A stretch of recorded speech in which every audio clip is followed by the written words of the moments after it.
February 28th, 2026, 3:17 in the morning. Dhafra Air Base, Abu Dhabi, United Arab Emirates. The desert air was still. Inside the hardened concrete revetments lining the southwestern perimeter of the largest American air combat hub in the Gulf, 7 F-35A Lightning IIs sat in their designated parking spots, engines cold, navigation lights dark, their angular stealth skins gleaming faintly under the amber glow of runway lighting.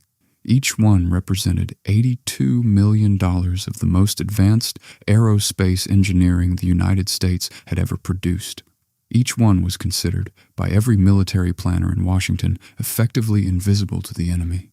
Brigadier General David Harwick, deputy commander of the 381st Expeditionary Wing, was finishing his fourth cup of coffee in the operations center when his intelligence officer dropped a single printed sheet on his desk. The radar returns had started appearing 40 minutes ago, too small, too low, and too numerous. He looked at the numbers. He looked up at the ceiling. Then he picked up the phone.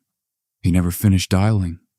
The first wave hit Dhafra at 3:19 a.m., not with ballistic missiles, but with something far more insidious. 47 Shahed-238 jet-powered kamikaze drones flying in coordinated swarm formation at rooftop altitude crossed the perimeter fence from 3 separate vectors simultaneously. The THAAD battery on the base's eastern edge, already saturated after days of continuous intercept operations across the Gulf, oriented toward the primary threat vector. Its AN/TPY-2 radar, a $2 billion piece of precision electronics, had been degraded 3 days earlier by an Iranian Khorramshahr-4 ballistic missile strike, a weapon specifically engineered to punch through layered missile defense. The radar was operating at 63% capacity. What happened next took 90 seconds. If you've never seen this channel before, hit subscribe right now. This is the story they don't want told in full, and we're just getting started. 7 F-35s, 90 seconds. The mathematics of what Iran had just done to American air power in the Gulf would rewrite every assumption Pentagon planners had carried into the conflict. Let's go back to where this actually began. On the evening of February 27th, 2026, American and Israeli aircraft conducted the opening strikes of what Washington called Operation Epic Fury, a coordinated campaign designed to systematically dismantle Iran's ballistic missile infrastructure, its nuclear program, and its command and control architecture in a single devastating series of blows. F-35 is from the Israeli Air Force, penetrated Iranian airspace with near-complete impunity, exploiting stealth geometry and electronic warfare to neutralize Iran's S-300 batteries before radar operators even understood what was happening. American B-2 bombers struck hardened facilities at Fordow and Natanz. The opening salvo was precise, overwhelming, and strategically brilliant. Iran's Supreme National Security Council met in emergency session within the hour. What emerged from that meeting was not panic. It was a targeting list 18 months in the making. General Hossein Salami, commander of the Islamic Revolutionary Guard Corps, had spent a year and a half wargaming exactly this scenario. His planners understood something that American defense architects had systematically underestimated, that the United States' greatest vulnerability in the Gulf was not its aircraft, not its missiles, not its aircraft carriers. It was the geography. Every American base in the region was parked inside Iranian missile range.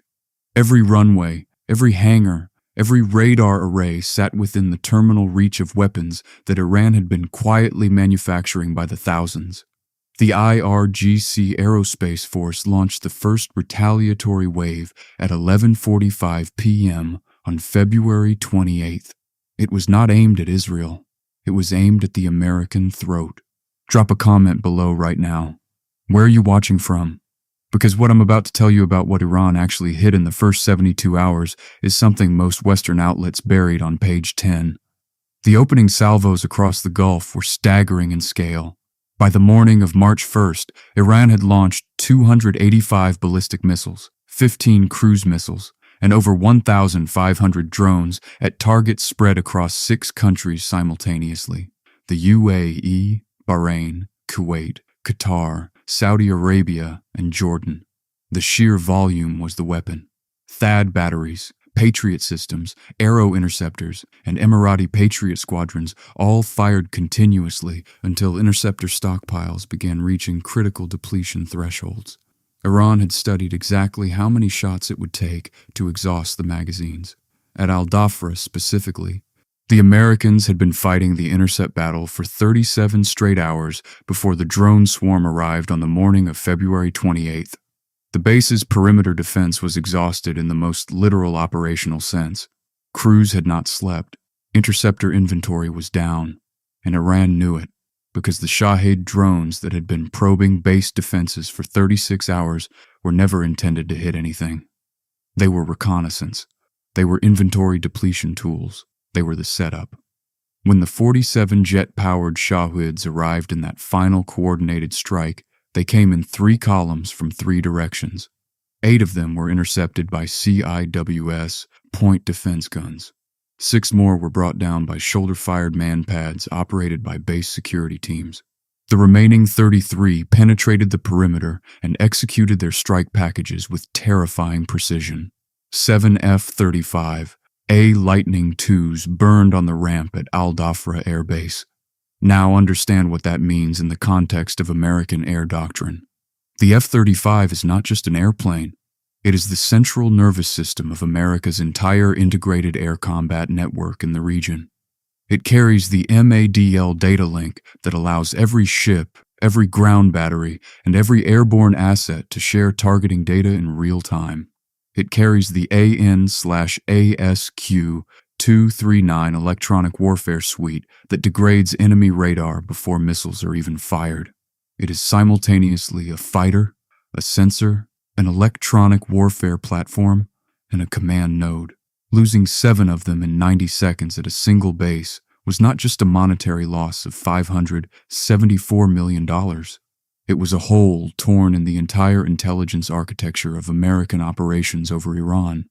The satellite imagery released 2 days later showed the damage in clinical clarity. 3 hardened revetments on the southwestern ramp reduced to smoldering concrete shells. 2 hangars collapsed inward from secondary explosions as fuel and ordnance cooked off inside. A crater estimated at 15 meters across near the operations center, consistent with the terminal impact of a Khorramshahr 4 medium-range ballistic missile that had apparently slipped through the degraded radar coverage and hit the most sensitive real estate on the entire base. Defense analysts studying the before and after photos described what they saw in one word: unprecedented. What time are you watching this? Drop it in the comments, because I want to know who's up late going down this rabbit hole with me. Now here's where the story takes the turn that genuinely shocked every foreign policy desk in every capital on the planet. On March 3rd, 2026, His Highness Sheikh Mohammed bin Zayed Al Nahyan, President of the United Arab Emirates, convened an emergency session of the Supreme Council. What emerged from that meeting was a diplomatic cable delivered personally to the American ambassador in Abu Dhabi at 6 a.m. on March 4th. The language was formal. It was precise, and it was unmistakable in its meaning. The UAE had already, in the weeks before the conflict erupted, quietly told Washington that Al-Dhafra could not be used to launch offensive strike missions against targets in Iraq and Yemen. That restriction, reported by the Wall Street Journal and confirmed by Arab Center Washington, had been communicated as a matter of Emirati self-protection. The Gulf state had watched what happened to countries that became too visibly entangled in American offensive operations. They had made a calculation. Now, with Iranian missiles having already struck Emirati soil, with 6 civilians dead, with smoke rising from the financial district of Dubai, with Iran's military publicly warning the UAE to evacuate its ports and docks, and, in their words, American hideouts, the calculation changed completely. The cable informed Washington that all offensive combat operations conducted from Al-Dhafra Air Base must cease within 48 hours. The UAE was not expelling American forces, but it was making clear, with the authority of a sovereign nation watching its own cities burn, that it would not allow its territory to serve as the launching point for further strikes that were drawing Iranian ballistic missiles into the heart of Abu Dhabi. In Washington, the reaction was described by one senior defense official, speaking anonymously to The Hill, as the most significant diplomatic rupture with a Gulf partner since the lead-up to the Iraq War. The Emirati ambassador in Washington was summoned to the State Department within the hour. The conversation, by multiple accounts, was not friendly, but Abu Dhabi's calculation was coldly logical. Iran had already demonstrated, on satellite imagery visible to the entire world, that it possessed both the will and the weapons to reach Al-Dhafra. The Khorramshahr 4 crater was not propaganda. It was a message written in reinforced concrete and smoking steel. The UAE had intercepted more than 1,700 projectiles since the war began, more than any other country in the region. Its Patriot batteries and THAAD systems had performed extraordinary feats of defensive combat, but the math had limits. Every intercepted missile consumed a replacement cost interceptor. Every saturation wave pushed defensive stockpiles closer to zero. Sheikh Mohammed's government had a simple question for Washington. How many more waves was the United States prepared to absorb on Emirati soil before the math ran out entirely? Pause for a second. If this is hitting different than what you've been seeing in mainstream coverage, smash that like button and tell a friend. This is the context that actually matters. The 48-hour window was not empty theater. Within hours of the cable reaching Washington, U.S. Central Command began the quiet, operational reshuffling that the situation demanded. Strike packages that had been launching from Al-Dhafra began routing through Muwafaq Salti Air Base in Jordan and the massive Al Udeid installation in Qatar, though Al Udeid itself had taken a $1 billion hit when an Iranian missile struck its AN/F-P-132 early warning radar on the first day of the conflict. The strategic geometry of American air power in the Gulf was being redrawn in real time, under fire, because a sovereign ally had looked at the damage on its own soil and said, "Enough." And here is what made the UAE's position uniquely devastating for American operational planning. Al-Dhafra was not a secondary base. It was the hub. The 381st Expeditionary Wing base there operated not just F-35s, but the U-2 reconnaissance aircraft that tracked Iranian missile launchers, the MQ-4C Triton maritime surveillance drones that monitored the Strait of Hormuz, and the critical aerial refueling assets that extended the combat radius of every other strike platform in the theater. When Iran's drone swarm hit those hangars on the morning of February 28th, satellite imagery confirmed at least 2 MQ-4C Triton drone hangars burning from the inside. Potential losses estimated at $266 million for the airframes alone, not counting the surveillance gap their absence created over the most strategically critical waterway on Earth. Iran had not hit a base. Iran had kicked out the eyes, ears, and fuel line of the entire American air campaign simultaneously. The Khorramshahr 4 missile deserves a moment of your attention, because it is the weapon that most fundamentally changed the calculations in this conflict. Unveiled by the IRGC Aerospace Force in 2023, and operational by early 2026, it carries a warhead payload of between 1,500 and 1,800 kilograms, roughly 3 times the payload of the missiles the Gulf had been defending against for years. Its re-entry vehicle is maneuverable, meaning it executes evasive trajectory changes during its terminal dive. It approaches its target at hypersonic terminal velocity, and it was specifically designed, in Iranian engineering documents translated by Western intelligence, for exactly one mission: killing hardened military infrastructure defended by THAAD. THAAD killed it most of the time. Most, not all. And in a war measured in percentages, the ones that got through rewrote the story. By March 13th, 2 weeks into the conflict, the damage accounting had been finalized by multiple independent analysts. The United States had lost approximately $3.84 billion in military assets, 4 AN/T PY-2 THAAD radar systems across the UAE, Jordan, and Saudi Arabia, $2 billion. The AN/FPS-132 radar at Al Udeid in Qatar, $1.1 billion. 11 MQ-9 Reaper drones confirmed downed, $330 million. Three F-15E Strike Eagles lost to a catastrophic friendly fire incident when Kuwaiti air defenses, overwhelmed and operating in degraded communications, misidentified American jets as incoming threats. $282 million. A KC-135 Stratotanker lost over western Iraq, killing all 6 crew members.